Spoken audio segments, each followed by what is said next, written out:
and they tell you their stories that you think that they are ludicrous. I mean, they are really hard to believe. But yeah, who wouldn't know that the Secret Service was going to bog the lines of a bunch of like 19, 20-year-old students that were trying like just to trying to make their voices heard and trying to not be subjugated to tyranny, basically.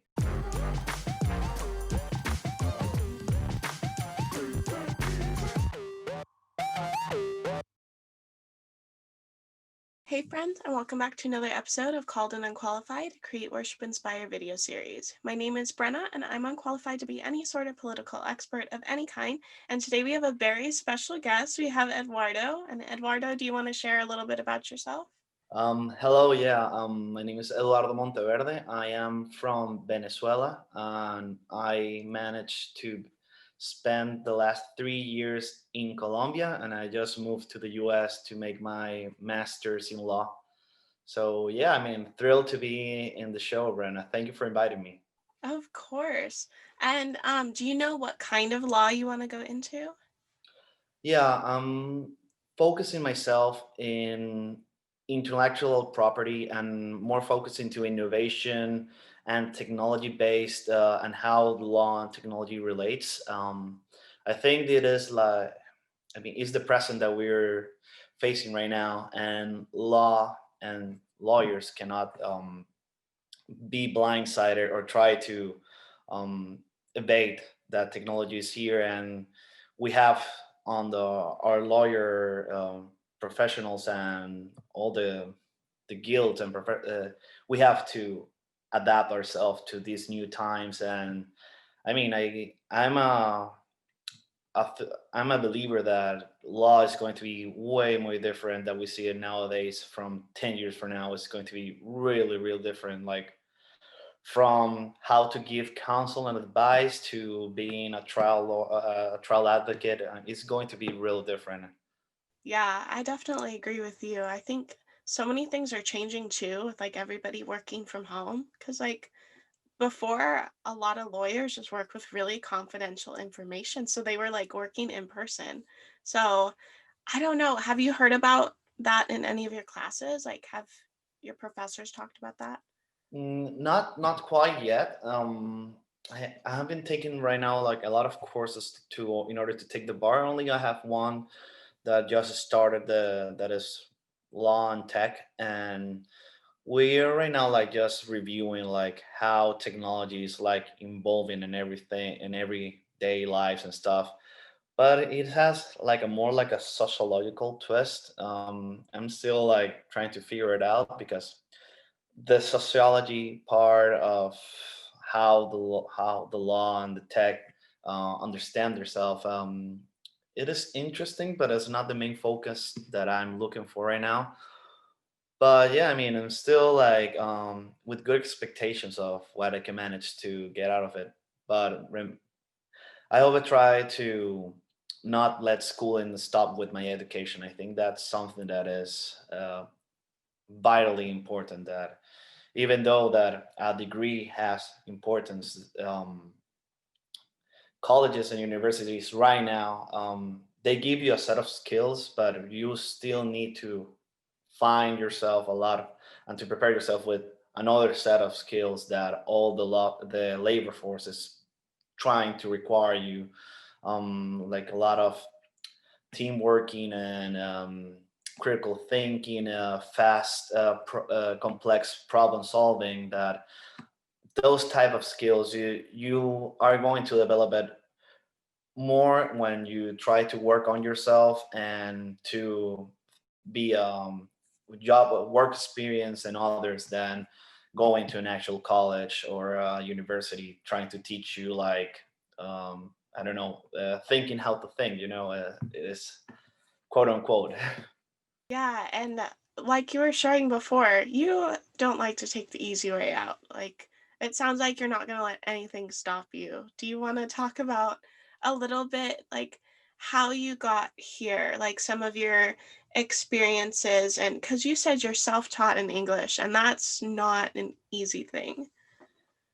Yeah, I mean, Yes, and since I was a little kid, I on my high school or middle school we didn't have like this high level or proper level of English, but my mom like planted me the seed of being curious regarding the language, and my sisters, they will manage to went to a bilingual school, and my mom was smart enough to make to give me the responsibility to teach my own or to help study my sisters, and that's where I managed like to connecting the dots of knowing.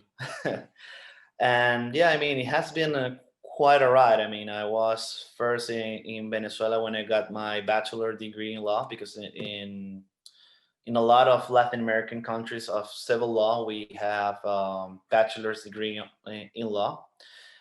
It was 5 years of studying. I managed to work over there in some law firms and independently.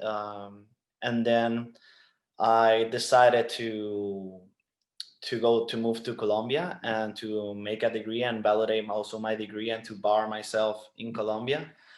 Over there, I made a master's. It was a graduate degree in international business law, and I managed to be a COO and inside counsel of a construction firm. Um, and yeah, and one day last year, I decided that it was on my bucket list that I was going to make an LLM, and it was going to be on the US or maybe in the UK, somewhere where I could improve my English and prove myself that I can manage to do it. And well, I managed to get in Northeastern University here at Boston, and I mean it has been rough. I mean, I supposed to got to be here in October 19th, and that same day, I got my test as of the PCR test, and I tested positive for COVID. So I couldn't believe like what kind of luck after you manage to protect yourself and being self-aware and self-conscious and not to expose too much, but trying to have a life. Um, that same day where I was traveling, I got tested positive, and I was like, well, which are the odds, I guess.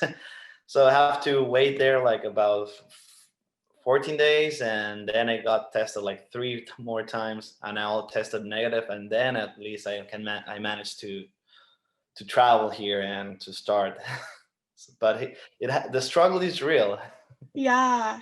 So you haven't been in the States for a very long time, right? I managed. Thank to God and to my family that managed to provide a lot. We managed to travel for time to time here to the States and to learn a bit more. I mean, we have just managed to learn and to explore a bit of the East Coast. Then, when I was on my undergrad, I went from to certain international competitions. So I managed to got here to Boston or and to New York.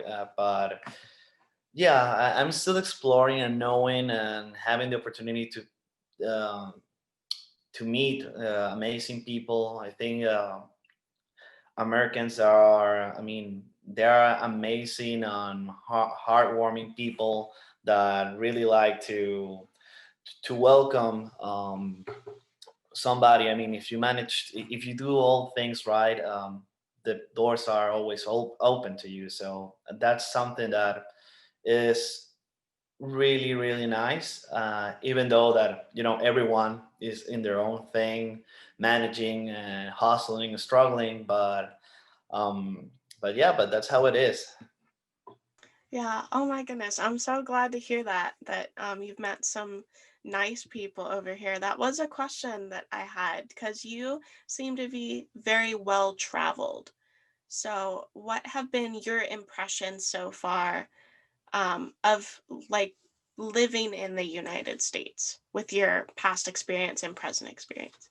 Well, it is really interesting, like how things changes like from the northern part, like here in New England and New York, and how like southern states like Florida, Georgia, South North Carolina, Texas, like how the dimensions like variate so much. Like here in New England is, I mean, everything is like tied up spaces. You have a lot of railways, subways, and stuff.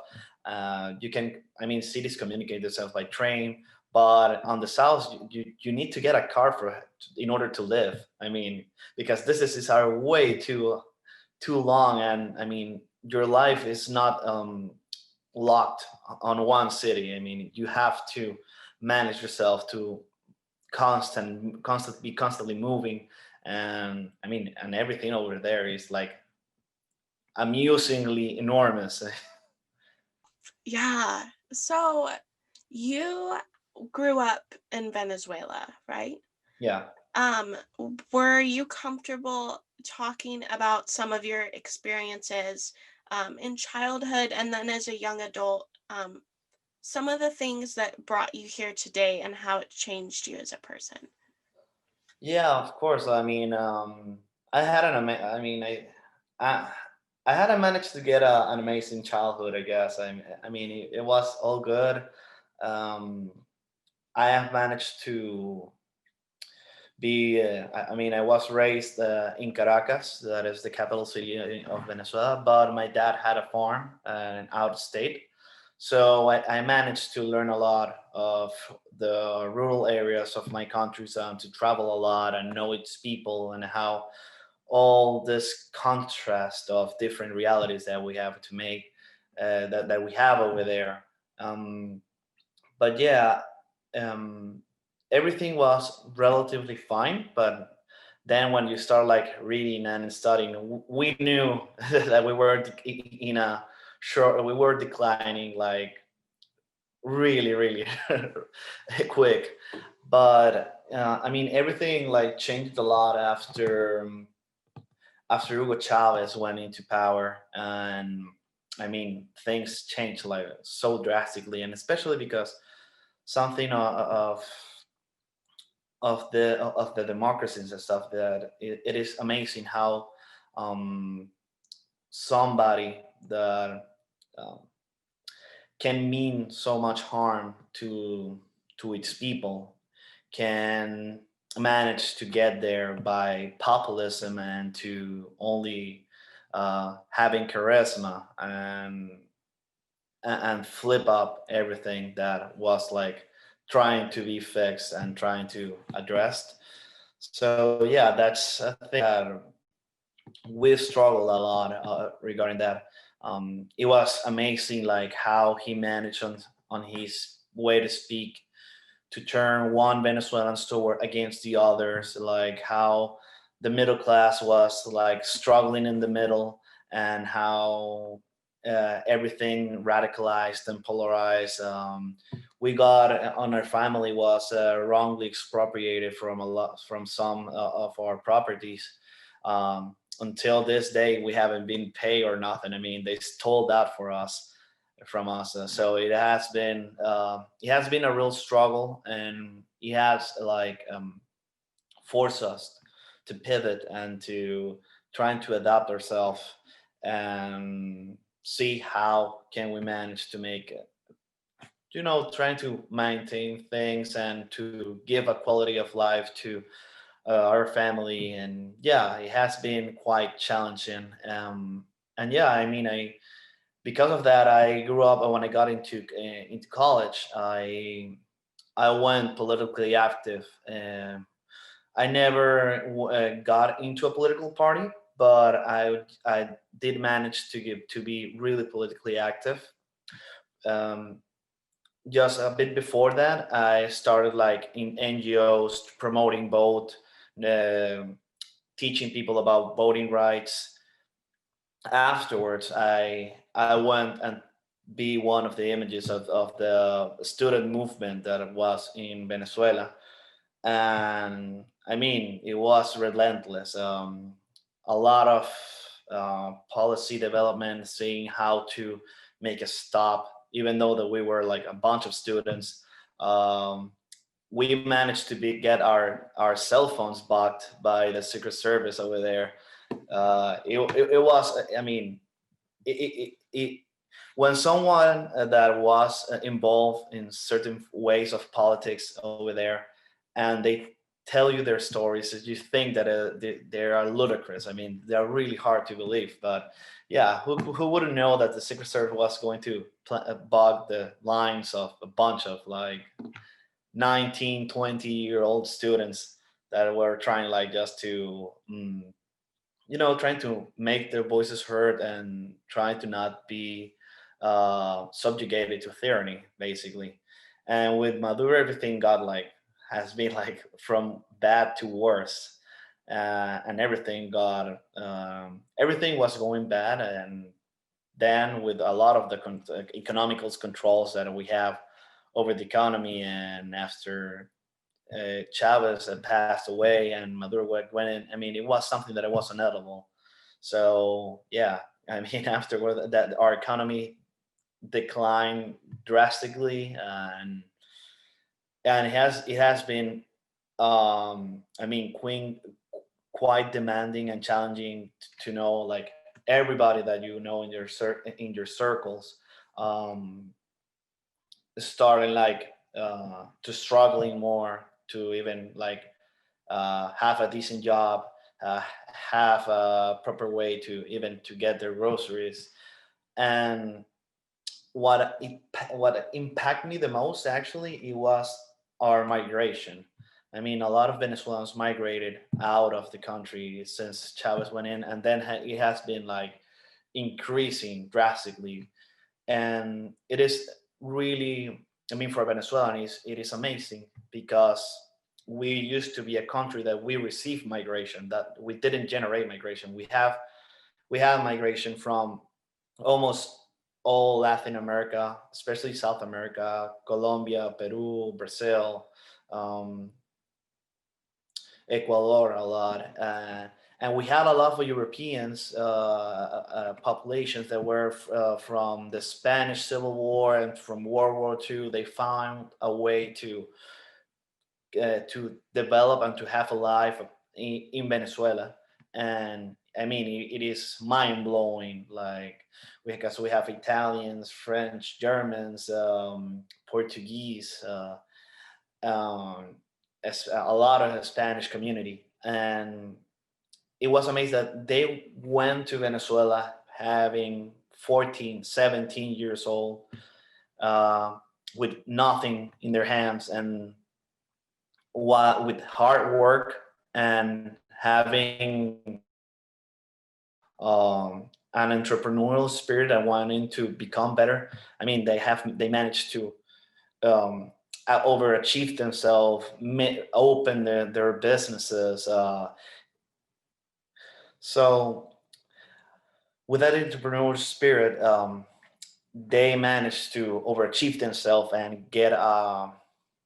managed to be from a waiter or this basic job to, I mean, develop themselves, open their own businesses, and make a family, and being a proud Venezuelan. And now I mean, it is amazing that everything is turning upside down, and we are the country that we're migrating off. Yeah, and then you said that you traveled to Colombia. So, what were your personal reasons for choosing to continue your education at a school in Boston rather than staying in Colombia?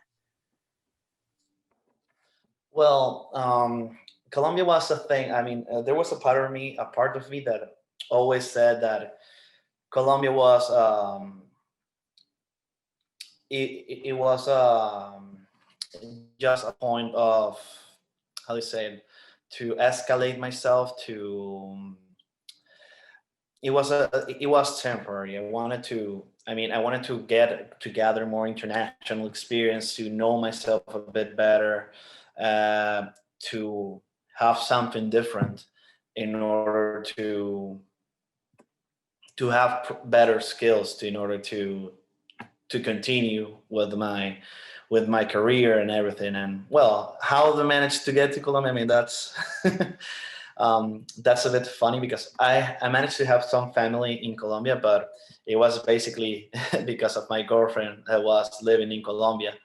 And, love is blind and people do stupid things when they're in love. And I said, like, let's do it. And well, that didn't work out, but I don't regret it a bit. So yeah, I mean, things that makes you and help you grow, I believe. And so I don't know if this is your experience on your campus, but I live in California, and so a lot of higher education students in California are a lot more liberal leaning and believe that socialist policies are going to bring fairness. And I can see where they're coming from, but you personally, what would you choose to say to young people who think that way that have grown up here in the States? Well, Winston Churchill said once um, that a young socialist or progress person, it is a dreamer and a passionate person, but an old socialist or a young progress person is just a fool. And I understood that quote after I lived by myself. When I first entered my college in Venezuela and everything, I was really left center oriented and with a lot of progressive ideas, a lot of ideas of equality and stuff. But when life hits in and you start like understanding how everything works, and you especially start like understanding that you cannot depend on the state or your federal government to run your life, for even like it is difficult or something like that. um, the thing and the risk is that you lose your uniqueness or your willingness to try to adapt, to pivot, to overcome the situations. And I think that's the most worrying thing that in the a lot of college students is happening nowadays. I mean, my campus is really left driven. A lot of sociology and explanations of critical race theory and critical legal theory that I mean I definitely don't agree with. I feel that, yeah, even though I'm not from the US, I have managed to try to inform myself and see um, things like, um, that those hard topics that are like racism or poverty. But I don't feel that that theory fits with the reality of the what the American people is living right now. I do see with worrisome that people is more sometimes is more ideologically pure to one another or other position. So places where of where the Americans can make to encounter and find some agreements are getting harder and harder.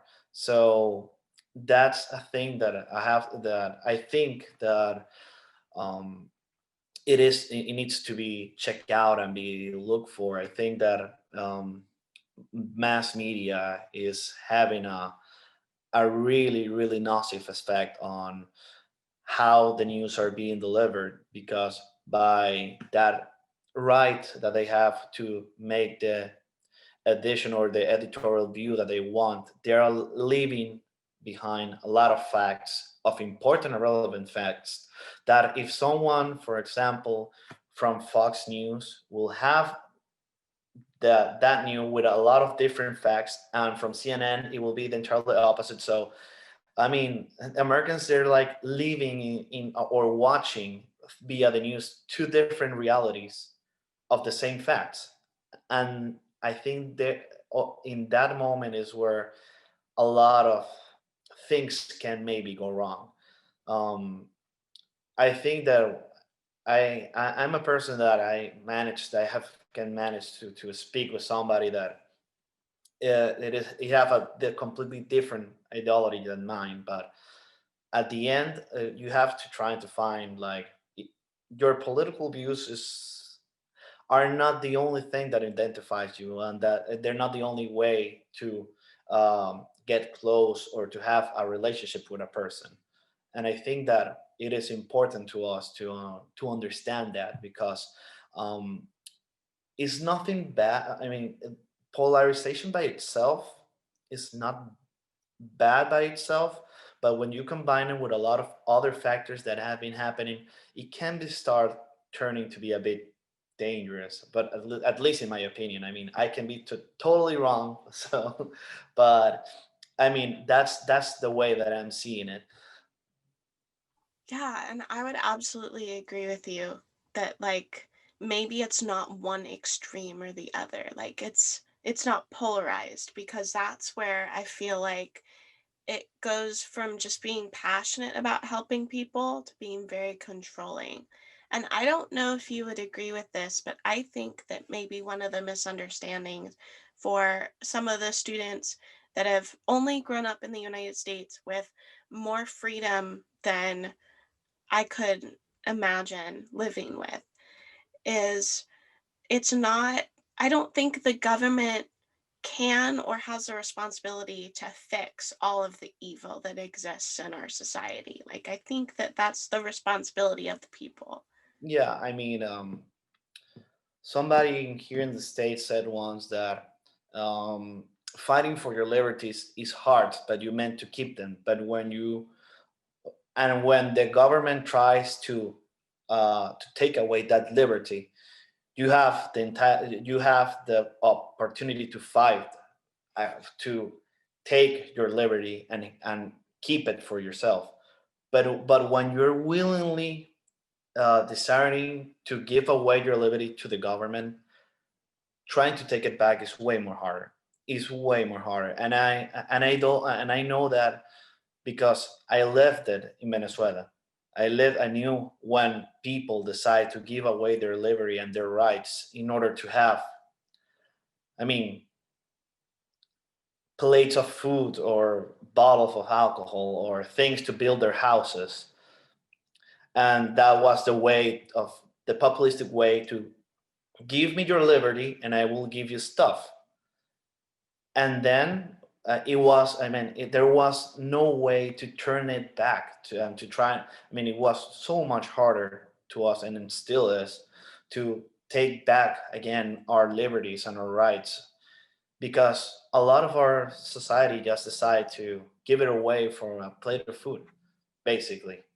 And there I really admire an economist here from Chicago, Milton Friedman, and he managed, I mean, to summarize this so well, because he talked once regarding the struggle between a society choosing from liberty or equality. And he stated that equality, when a society decides to go driven for equality, it usually doesn't have neither equality or liberty. But when a society starts to be driven by liberty, you can manage to have a lot of both. Yeah, I would absolutely agree with that. And something that I feel like you have an interesting perspective to speak on is I personally identify as a conservative. And I know you and I met in a conservative group. I have a lot of friends who go to my university who only have grown up here. They haven't ever lived in another country or had that experience. And I am hoping to go into immigration law for refugees. So I'm very focused on immigration. And I had some friends that have just looked at me and said, how can you have the best interest of immigrants and refugees if you're a conservative? And so, you, Eduardo, as an immigrant to more than one different home, what would maybe be your response or your reaction to that thought? I mean, My first reaction is that it is vitally important uh, for a human being to develop and to understand and to manage to have empathy with others is to travel, but properly travel. I mean, I'm not mean Cancun traveling, no, or Aruba or those types. I mean, try not to be like in those really touristic spots, but because they're just getaways. I mean, you disconnect from everything. Um, what I have managed to learn, that is that I know that I enrich myself with while traveling, but going to the countries and to the centers of places, not the touristic places, but places where are vital to the everyday of that country. I mean, I've managed to, thanks to the, because I travel a lot, because I managed to found an NGO with some friends that developed that we teach college students in Venezuela to make model UNs, and we help them to travel. Um, I mean, I have managed to be into Mexico, but in Mexico City to Peru. Then I have the opportunity to travel, for example, to Panama. Um, and you start like when you decide to trying to understand and embrace their culture with their authentic food, their authentic drinks, um, the way they do stuff, the way how they address an issue, just your mind opens up because you manage to start understanding that your way of seeing things is not the only one. And I think it's really, really important. And I think that's one of the most amazing things that the US has. That, I mean, the US is a country that was built by migration. Migration has been one of the key factors of success of this nation. And to manage their migration and to do it properly and to help and to only give them those migrants to have the opportunity to pursue the American dream is what has made this country to thrive. So um, I believe that is when somebody talks to you and says that no, how can you say that the country is not in your best interest in being a conservative? I think that is just a misconception, also of what a conservative is. I mean, to have uh, to have migration regulation and to know who to choose or to see which is, yeah, better to in order to integrate to this to the American society. It's not a wrongdoing. I mean, I think it is one of the basics um, things that makes the U.S. what it is. Yeah, and I think when you touched on empathy, that's exactly what it is. I think one of the misconceptions that a lot of people in my position have is we want to understand, but we don't take the time to hear the experiences of the people that we want to speak for.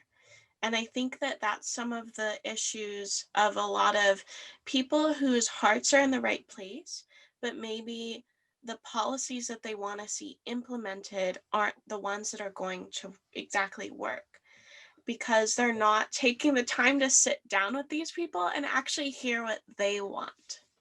I mean, I always say this to my friends when we're speaking, and I have a lot of friends that are more left winged, and they start telling me like why they want to have like this change or why they should vote for this, and they say me about the intentions, and I say yes, okay, I understand that you have good intentions, but the way to hell is paved and stoned with good intentions. So it is not the intention is bad by itself, but it's the way that you're executing that idea that is being wrong and that is going to be wrongdoing, not the intention by itself.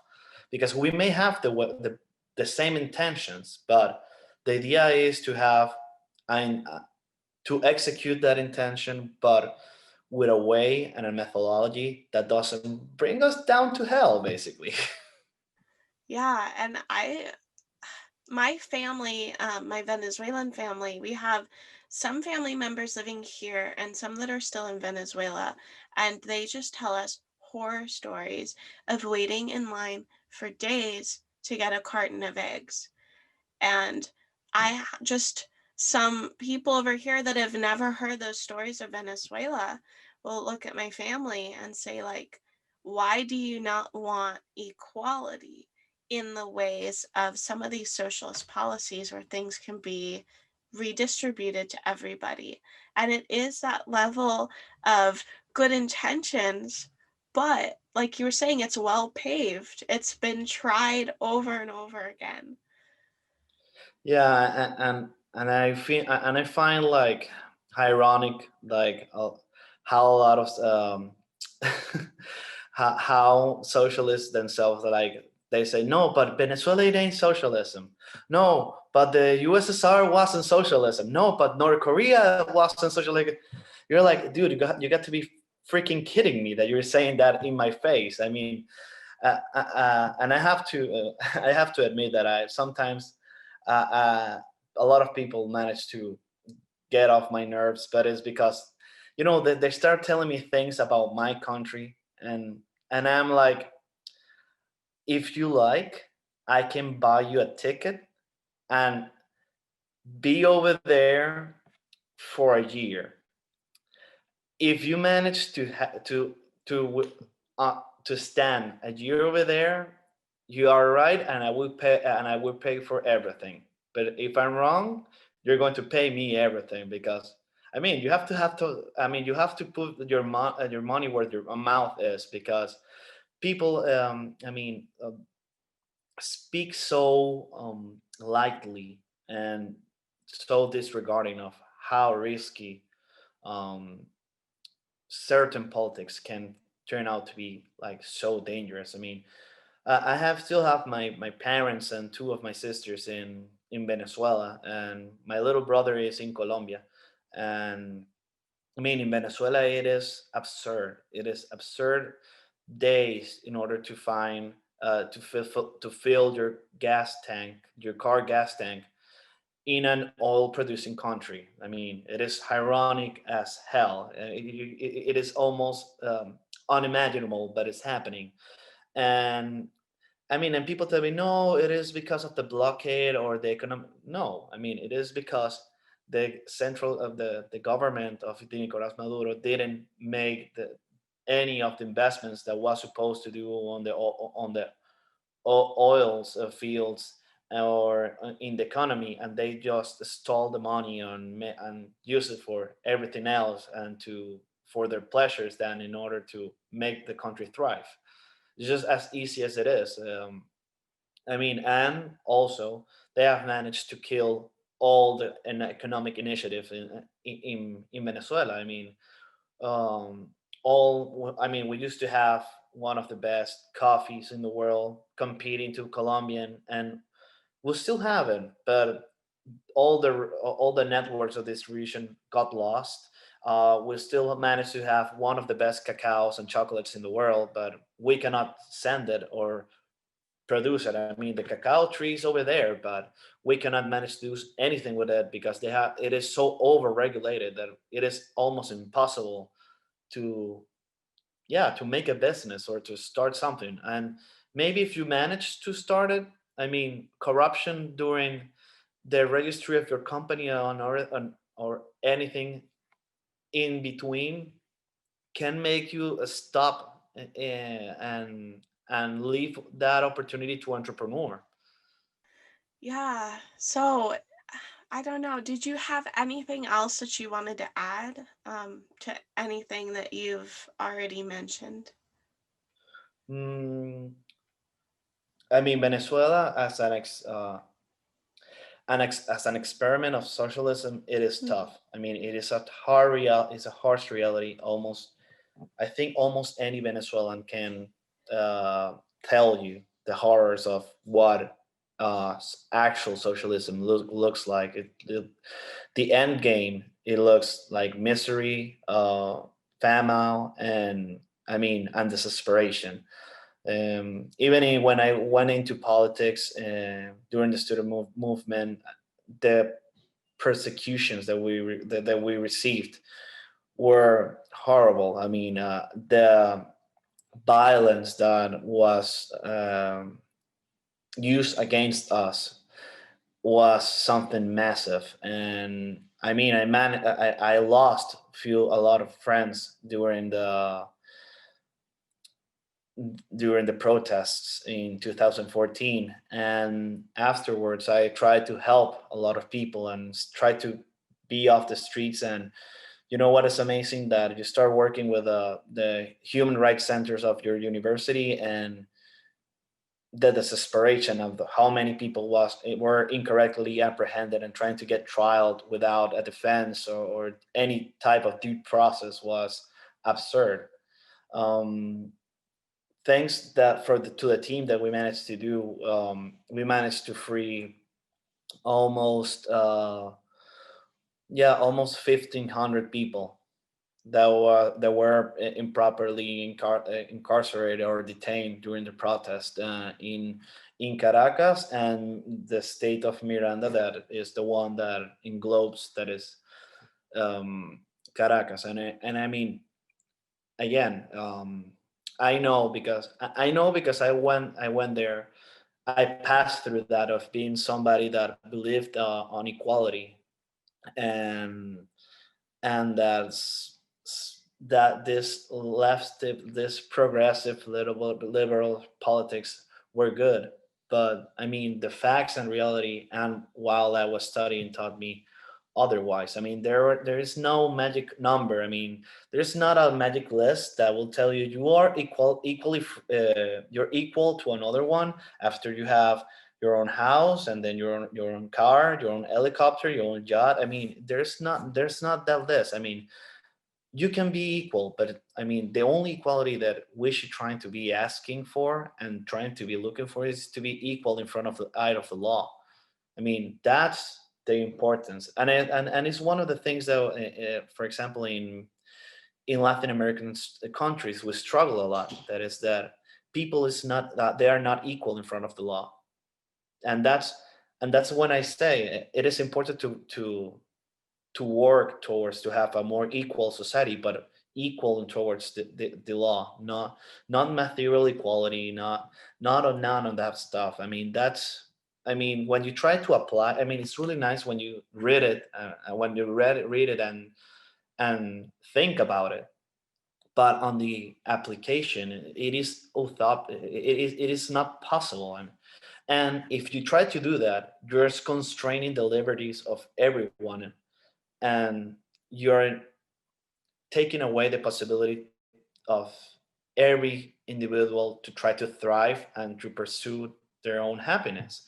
And that's, the founding fathers got it right over here in the States. The pursuit of happiness, the protection of liberty, freedom, and the pursuit of happiness, they got it right. That's the only way where how a human being can develop itself makes and try to make his most potential. And I think that's really interesting that you mentioned that, because one of the things that my stepdad actually heard was they had some friends that ended up parting ways with them due to politics. And it was a conversation that their friends opened. But their friends had told my stepdad that they believed it was the government's job to make them happy. And so I think it's very interesting that you mentioned that the founding fathers intended for life, liberty, and the pursuit of happiness, but it's not the government's job to make you happy. No. And if you read 1864, or if you have seen any government who has a ministry of love or a ministry of happiness, I can only say that be aware, because that's not where the happiness is coming from. And I have one last question for you. Do you plan on staying in the United States for a while?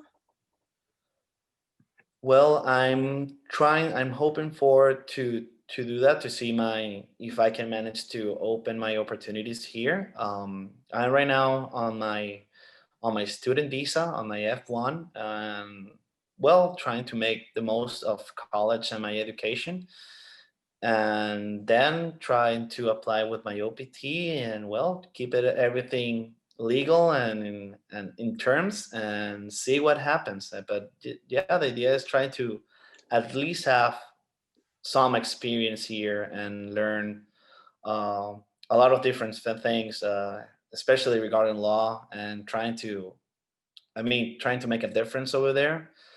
It's easier said than done, but yeah, the idea is trying to give back a lot of what I can have managed to gather with some years of experience and help others.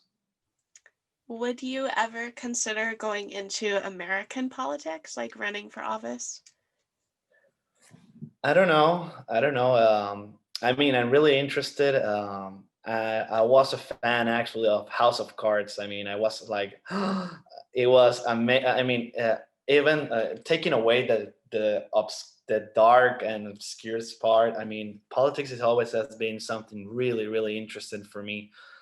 And but yeah, I don't know. I really like, and I would like to follow the example of Mitt Romney. Actually, I think Mitt Romney got his things right when I think it was in his own biography. He was explaining that his dad told me that in order to be a proper statesman, you have to be first.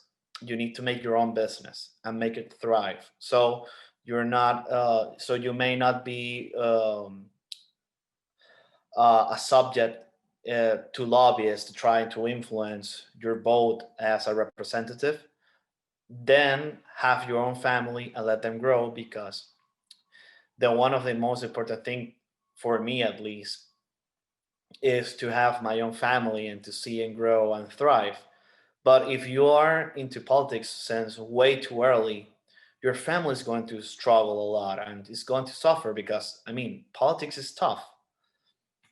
So he always tell him, when you manage to get your business straight and you have your kids grown, then you can manage to get into politics. So if I manage to get into politics, I definitely will be trying to be following Mitt Romney's steps, because I think that's how a proper statesman should be actually.